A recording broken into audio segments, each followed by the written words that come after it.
ሰው በገፍ ከኦርቶዶክስ ይወጣል። ምን ሆኖ ነው?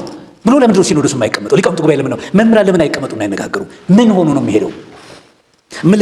በዘይት ነው፣ በዱቄት ነው፣ በሰልባጅ ነው ብለን ረጅም ዓመት እኮ ህዝቡን ይዘናል።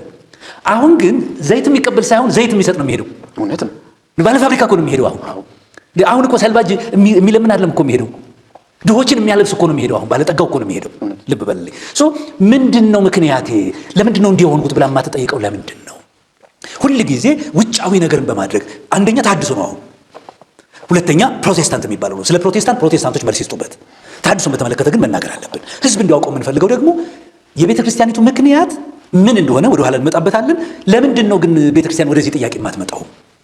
ምን አጥፍተን ነው? ምን አድርገን ነው? ለምንድን ነው ህዝብ የሸሸን? ነው ህዝብ ብቻ አይደለም። መምህራን ለምንድን ነው የሸሹት? መነኮሳት ለምንድን ነው የሸሹት? በአንድ ወቅት ወጣቶች ብቻ ነበር የሚሄዱት አይተን እንደሆነ። ኦኬ የወጣት ነገር ነው፣ ከአንድ ቤት ሳር ቢመዘዝ አያፈስም ብለው ነበር የተውን። አሁን ግን እንደሱ አይደለም። አየህ ረጅም 30-40 ዓመት የተማሩ መርጌቶች፣ ቀሳውስት ናቸው የሚሄዱት። አየህ መነኮሳት ነው የሚወጡት የሚጎርፉት። ባለሀብቶች፣ የሰበካ ጉባኤ አባላት ናቸው የሚሄዱት። ወጣቶች ነው የሚጎርፉት። ምንድን ነው ችግሬ ብላ የማትልበት ምክንያት ለምንድን ነው ይሄን ነገር ማንሳት የፈራችሁ? እንዲሁ ሁለት ነገር ላንሳሪ። ምናልባት አሁን በኋላ ላይ ተጨማሪ ነገሮችን ላነሳ እችላለሁ። ሁለት ምክንያቶች ብዬ የምላቸው እውነት ለመናገር አሁን አሉ የምንላቸው አባቶቻችን የእውቀት ድሆች ናቸው ብዬ እረዳለሁ። የእውቀት ድሆች ናቸው። የእውቀት እጦታቸው ብዙ ነገሮቻቸውን አበላሽቶባቸዋል። ህዝቡን የመታደግ አቅም አጡ። በሄደበት መንገድ ህዝብን የማዳን እንዳልከው ሰልባጅ ነው የተሰበከው።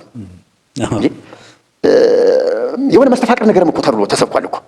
ያበሏቸዋል፣ ከበላችሁ እዛው ትቀራላችሁ። ይሄ ረጅም ዓመት የሰራ እንትን ነው። በኮርኒስ ብር እየተንጠባጠበ ብር ይለቅማሉ። መብራት አጥፍተው በጨለማ ዝሙት ይሰራሉ።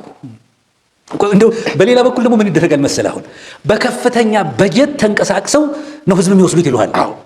ለሰልባጅ ነው ሄደው ሲሉ ቆይተው አሁን ደግሞ ምን ያደርጉታል? ዶላር ይዘው ነው የመጡት። ከፍተኛ በጀት መድበው ነው ከፍተኛ ገንዘብ ነው የሚቀበሉት። አሁን እንዲህ ይላሉ፣ እንዲህ የምትጫወት ስንት ቢከፍሏቸው ነው ይላሉ ይላሉ። ምንድን ነው አሁን እየፈለሰ ያለው ህዝብ ሰልባጅ ፈላጊ ሳይሆን እንዲያውም ረጂ፣ የሚቆረስ፣ የሚያበድር፣ የሚሰጥ ሰው ነው። ኦኬ ወደ አንተ ልምጣ። ይሄ ነው። ስለዚህ እንግዲህ እውቀት የላቸውም።